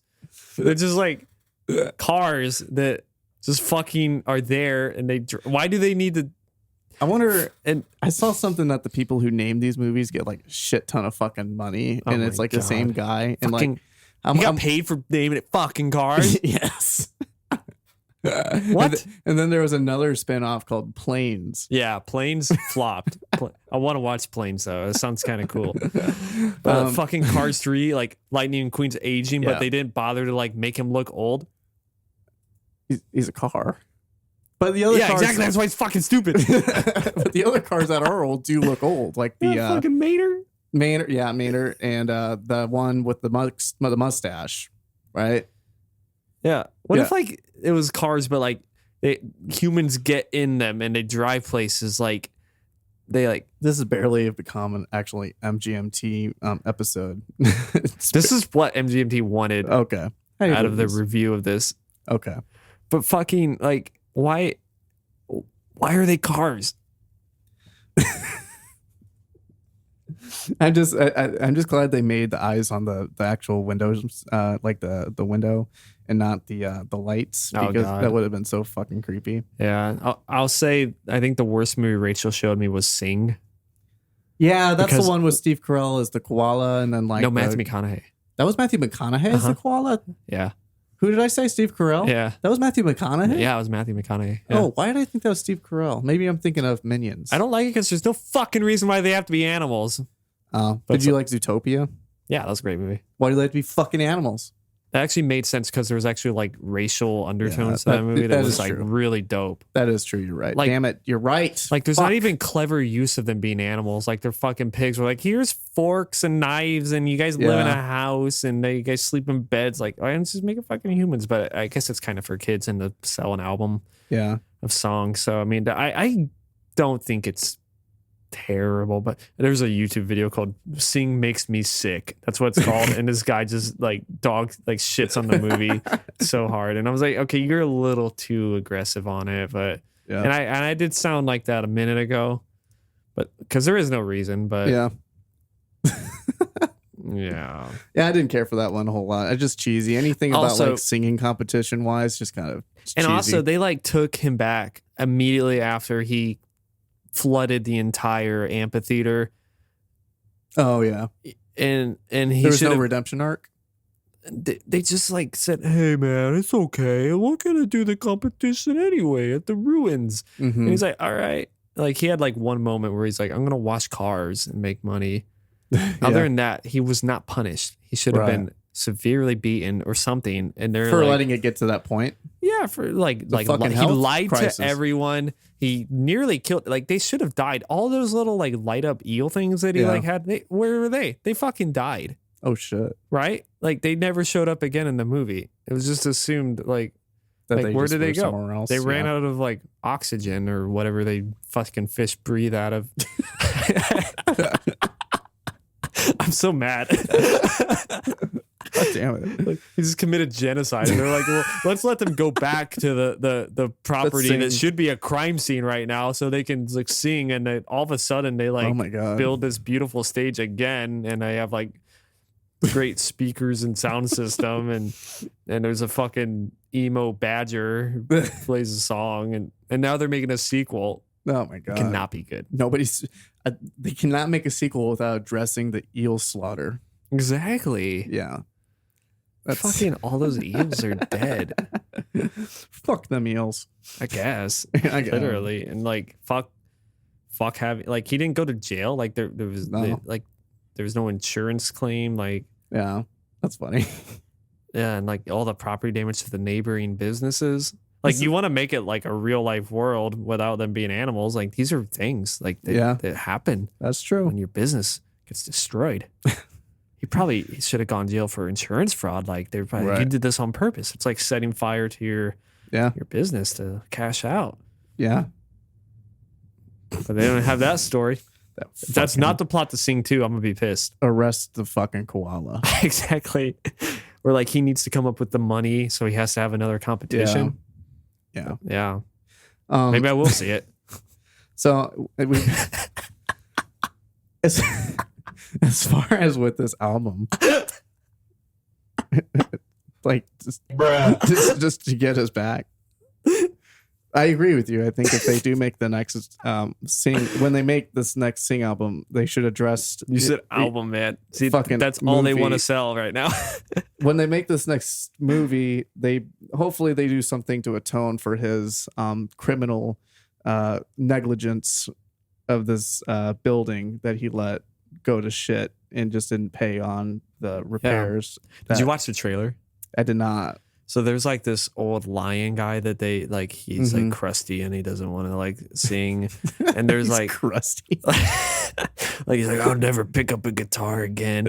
They literally show him like walking like to the stage, like, and it's like they're building it up. And I'm like, that's probably the biggest moment in the whole fucking movie is us not thinking he's gonna come out and do a song because he's like, oh, I'm never gonna sing again. And then he's like walking out, dance again. And he like strums the guitar. I'm like, that's probably the fucking reveal. It seems like trailers anymore. You don't even need to go see the movie. Just watch the trailer. You've seen the fucking movie. And that's been a lot of trailers I've been seeing the last few years. It's just like, what do I need to go see the fucking movie for? I just watch the whole fucking thing right now. Exactly. I saw the beginning. I saw the plot. I saw the funniest parts of it. I saw the funny parts of it. And then I basically know what's going to fucking happen. Like it goes through each stage of it. Like you just fucking showed the climax of the goddamn fucking movie in the goddamn trailer. Like, what's the point of even going to fucking see this thing? It's like, like, or you hope you forget about it by the time you go. Yeah, that trailers are way too revealing. Yeah, especially that. But I think that movie's directed toward kids, like younger than the Disney movies. Yeah, not for I don't us. know. I feel not for like crusty old men like us. Yeah, I just feel like I don't know. Disney can target toward younger audiences though, but like they somehow have better takes on the concepts they're trying to like portray. Which I don't know what Sing was trying to accomplish at all. Besides finding your voice. Finding your voice. Yeah, like the elephant when her ears finally open up. Like that was cute. So they didn't play that up very well though. No. Yeah, like she came out, she had a good song. Yeah. But Illumination made that. They fucking made us minions. But yeah. I didn't mind that Grinch movie though. That was okay. It's definitely Grinch light, but it was Grinch light. I didn't mind it either. Tyler the Creator did the songs. It was cute. It's good. Yeah. I actually I was skeptical watching it, and I watched it last year, and I actually liked it. Yeah, people shit talked it. I think it's like it's nice to have options for what kind of Grinch you want. Do you want the psychopath Jim Carrey? Do you want the evil cartoon? I gravitate towards the original first two. Yeah, the original, and then the I like Jim that Carrey. Original. Like the cartoon. Yeah, it's so iconic. Absolutely. I watched it all the time when I was a kid. It's so good. Yeah. Or you have like I want to feel good and. It is the weakest Cindy Lou for sure, but in the new one, I liked the feel good part in the Jim Carrey one is very impactful. The arc in the character development, you can in the song, goddamn, like that part. Yeah, I don't know what the fuck they're saying.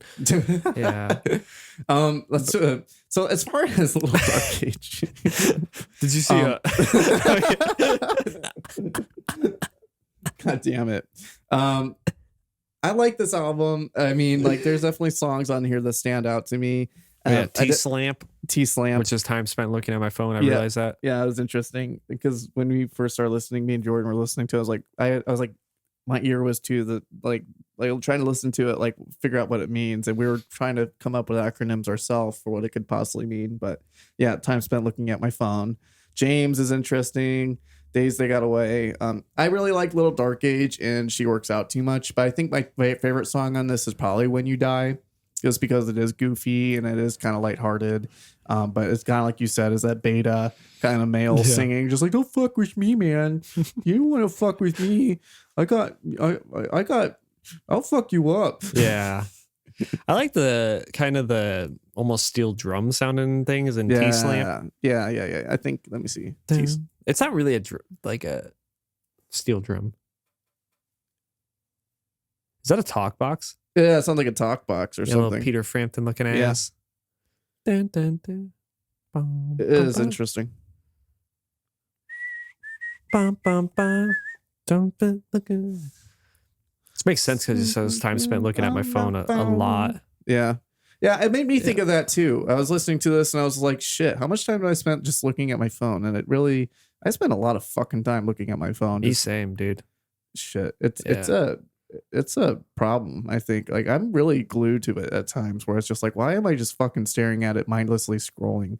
You get like a dopamine hit every time you look at the fucking screen on your phone, and it's just that instant gratification we monkey-minded people go towards. Damn. Yeah, it is. I think it's a good thing. It's all about fucking instant gratification, right? It's that I have something, it's in my reach that as soon as I hit it, it's gonna make me feel good. And we get that with phones. We have instant access to information. We have instant access to notifications, like somebody liked your photo, right?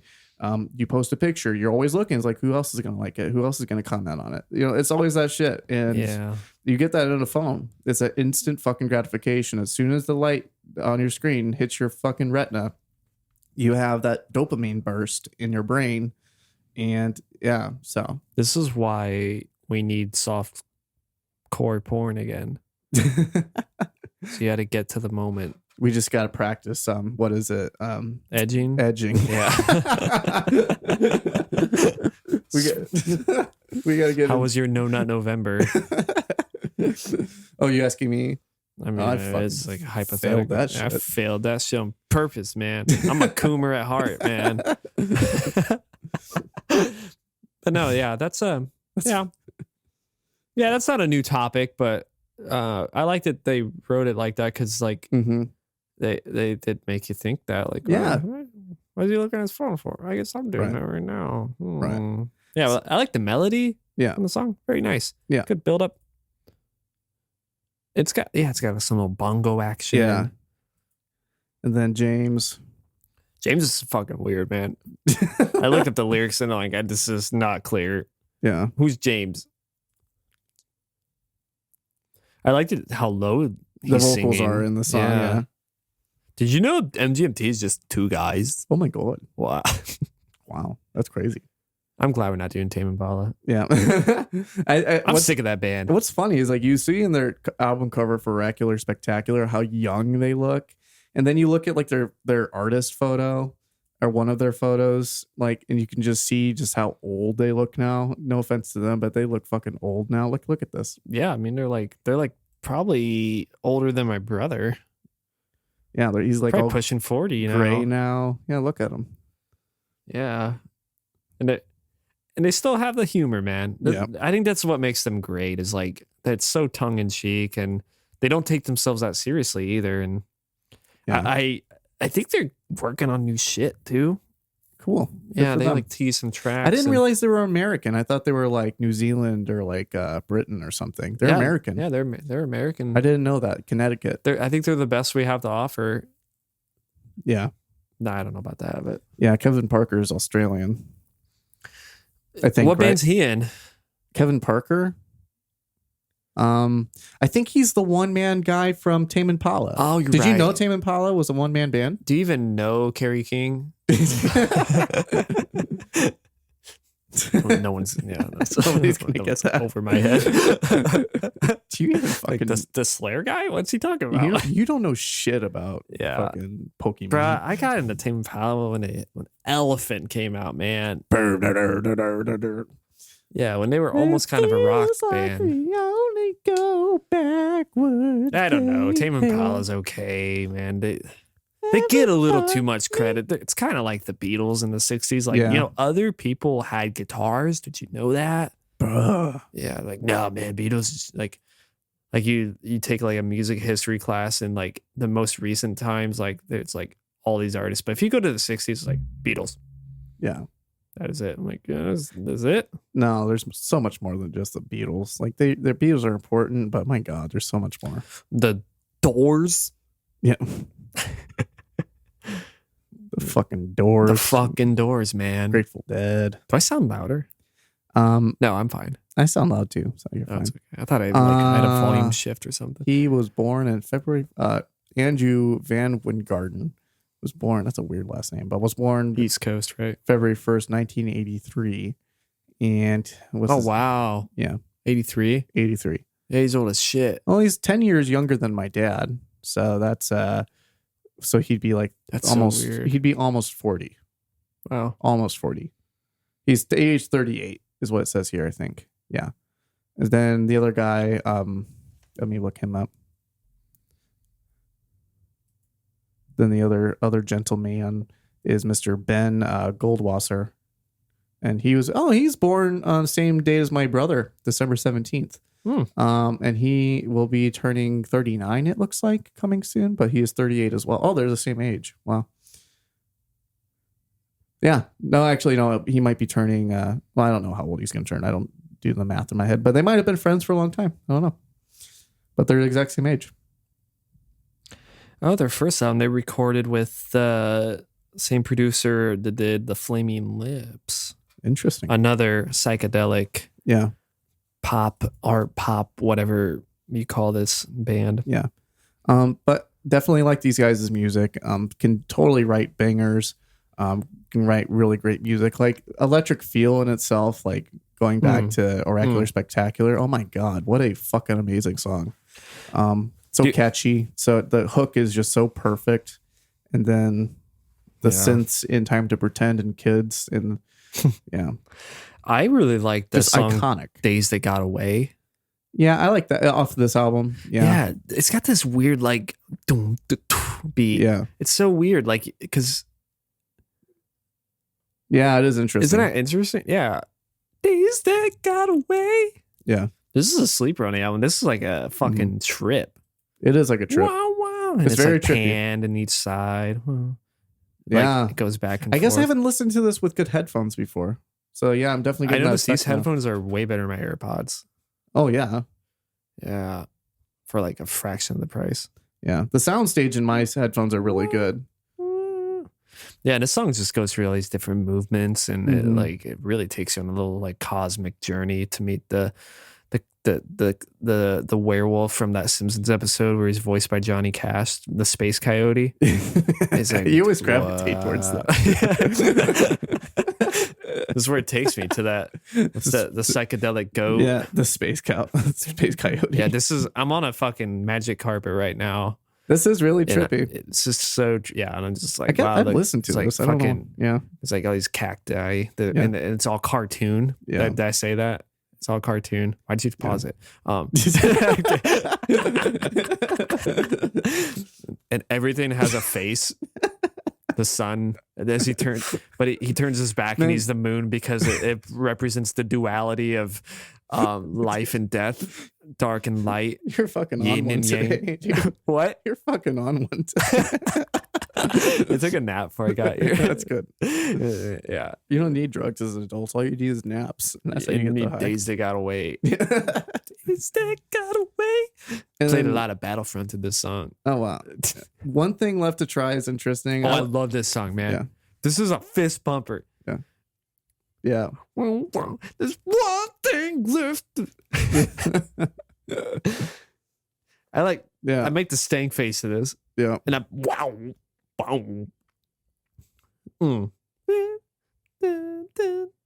Nation. There's one thing left to try. Yeah. Yeah. Yeah. Yeah. And I love that synth. It is so cool. Can we listen to this next week too? So we need to actually talk about this album next week. Let's just keep this one for next week. No, I think it's fine. But when you're small, man. When you're small, the fucking lyrics are just so. They're small. Funny. You're not very tall at all. You can roll into a ball. I feel like Eeyore's singing to me. Yeah. When you're small. Maybe has kind of a Pink Floyd-y kind of feel to it. Yeah. Why can't you walk down the hall? Why can't you walk down the hall if you're small? What the fuck does that mean, man? Oh, man. Maybe some Alice in Wonderland type shit. Yeah, kind of. I just love how little fucks they give. Yeah.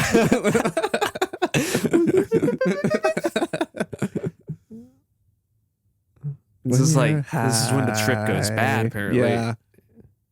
Ooh. And it gets sexy halfway through. Yeah. It is a weird one. Oh, did you hear that little piano dive bomb? Yeah. The equivalent to a dive bomb? Well, it's also kind of an interesting sound effect because in a lot of things and special effects, when things get smaller, they have that descending kind of like. Whoa. Are you suggesting that is? No, they thought that through. Wow. No, that was an act. That's something they thought. What do you call that? An archetype? I don't fucking know. Wow. What the fuck? A literary theme?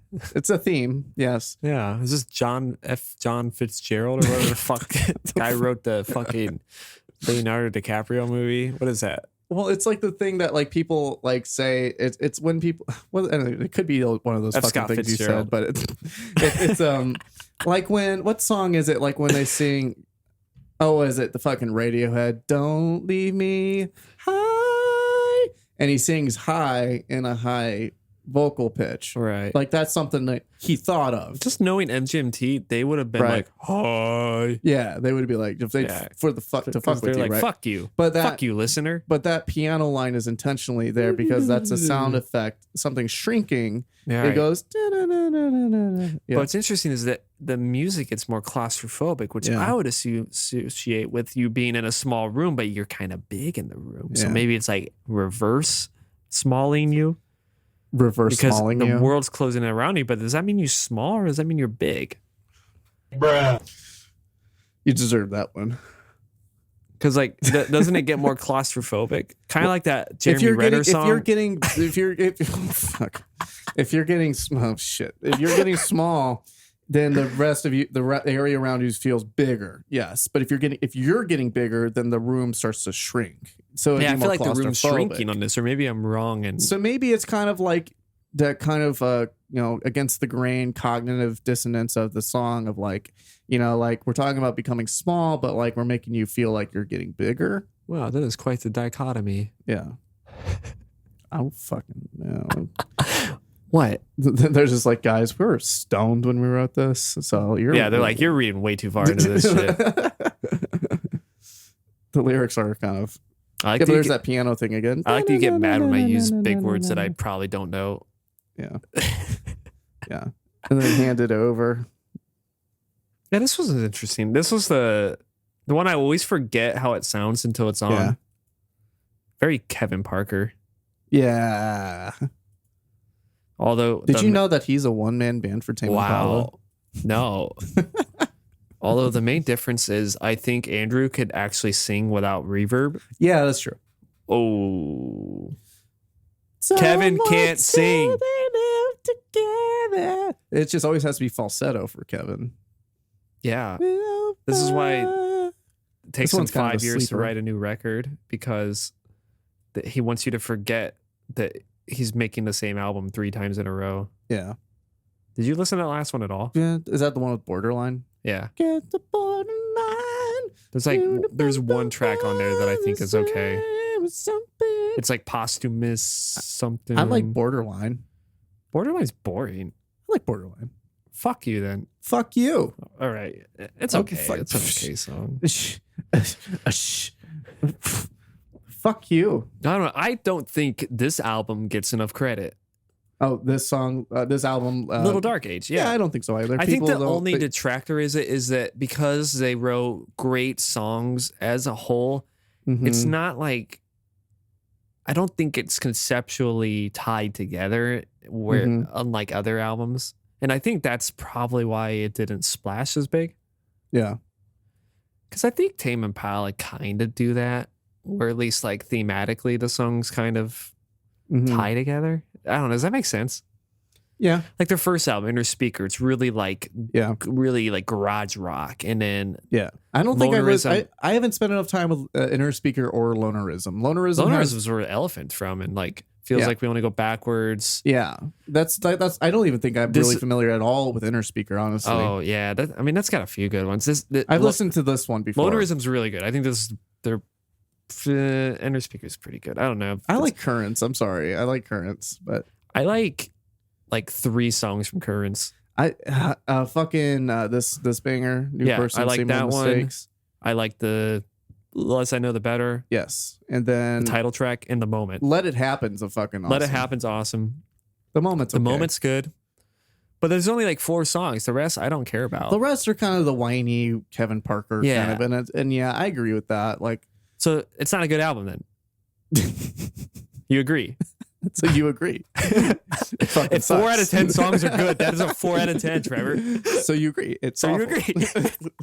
The fucking Nang? What is that bullshit? Is that the song Nangs? It's fucking Nangs, man. It's fucking Nangs, mate. I don't think any of their albums are really that good. Nangs is, mate? Go to Inner Speaker. You've never been to Australia. You don't want to fucking. Have you heard of Nangs is? Have you heard of Expectation? What's that? It's on Inner Speaker. Fluctuations are taking control.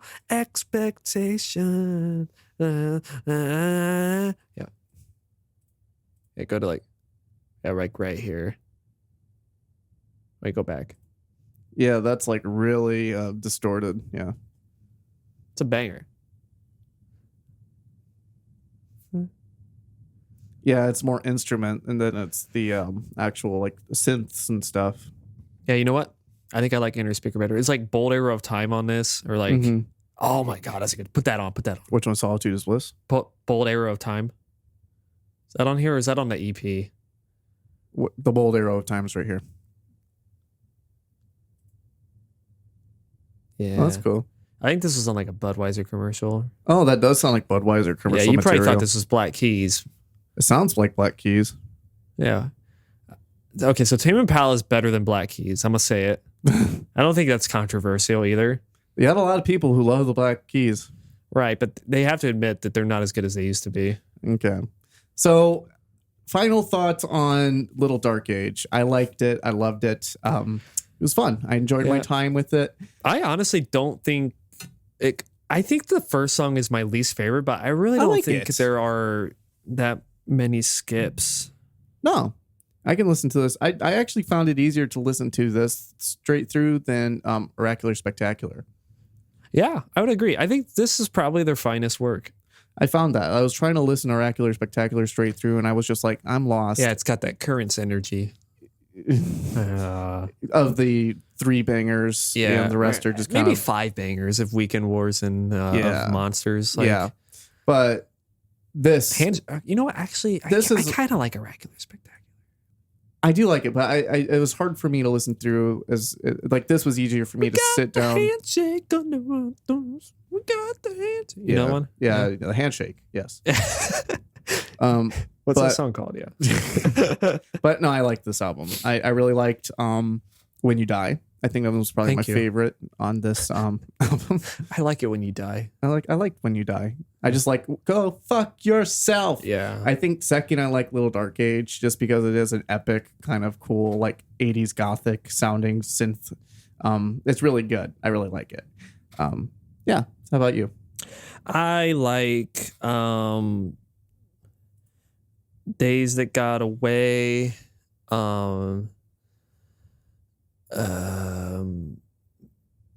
What's the other one? Little Dark Age. I like Me and Michael. I like everything, man. Solid as it gets. I think the first and last tracks are probably the ones like I'm like not that crazy about. Okay. Awesome. So that was Little Dark Age. I know we talked a lot more about other things in the actual album this episode, but I had fun. I had a good conversation with you today. It was a nice conversation. So what do we got going on for this week? So I think next week, I want to do FKA Twigs. FKA Twigs. LP1. FKA Twigs LP1. And this will be a special episode because it'll be on my birthday. Oh my God. December 10th is my birthday. So that's exactly a week from today. So this will be my birthday episode coming up. FKA Twigs. FKA Twigs. Okay, is this a rapper? No, she's this is art pop, like that's cool. Experimental Ego Death. Oh, with Kanye West. LP1. I don't know what that. LP1 is that one. EP1. LP. or is it just LP? That's right here. Yeah, I've seen this before on the. You probably have on the social medias. That's cool looking. Yeah. So we got 10 tracks here, a total of 40 minutes and 51 seconds. So I like this color too. Okay. So what are we going to be expecting with this? Have you listened to this before? Yeah. Okay. Yeah, I think it's really good. Okay. I've seen this album art too, and I've seen this too. Okay. Yeah. I've seen a lot of this art around before. That's trippy. This one's always been kind of a weird, uncanny valley kind of one. It's kind of weird looking. Magdalene, but we're going to be listening to LP1. Okay. Cool. Yeah, I think it's a good it's art pop, you said? Yeah, it's a good experimental art pop, kind of R&B. It's kind of like she took The Weeknd and just like smashed it with a hammer. Okay. All right. So we'll do that. We're going to listen next week to FKA Twigs, LP1. Awesome. Yeah. Good conversation today. Anything else we'd like to add before anything? I feel like we had other news. I do know that coming up on this month, especially these holidays, we'll be landing directly on like Fridays. So we'll have to figure out our schedule to make sure we air 2 episodes on the week of Christmas and week of New Year's. Yeah, that's gonna be fucked. Yeah, so we got to maybe on a Thursday we'll have to figure it out or something. Yeah, because I don't run groups that night, so maybe Thursdays that week we can try and record. So we'll just have a little less time leading up to next week's. Not this one coming up on my birthday, but the week after that. So like the week of the 17th, we won't have as much. The week leading up to Christmas, we won't have as much time to listen to the album is what I'm thinking of. Right? We'll figure it out. Yeah, we'll do something. And if we have to take a week off or something, we can always do that too. No. Okay. The show must fucking go on.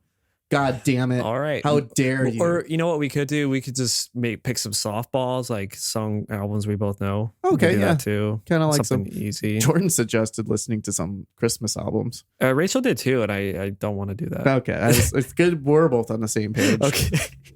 What the fuck were we talking about? I like how they sing though about the mistletoe. The mistletoe song. It's essential. Maybe we could just skim through our favorite Christmas songs and talk about those. That'd be funny. Maybe. Yeah. Or we could do that as an aside. NSYNC has a Christmas album that Jordan loves and her family loves. Great. That's so cool. But anyways, this has been Ear Earners. Thanks for listening, guys. I know this was another long one, but I think good conversation. Check out Little Dark Age by Mgmt. And then next week, we will be listening to FKA Twigs LP1. All right. Kisses. Kisses, guys. On all hail, Lord Foog the Toast. Lord Foog the Toast. Elite. Kisses. Good thing I didn't forget about Lord Foog the Toast. Yeah, man. You would have not been happy about that. This is where we get all of our money for this podcast. Without Lord Foog the Toast funding us, we'd be nothing. Sorry, I had to find your address to give to Rachel. She's on her way. Oh, she's going to be this year? Yeah. Okay, cool.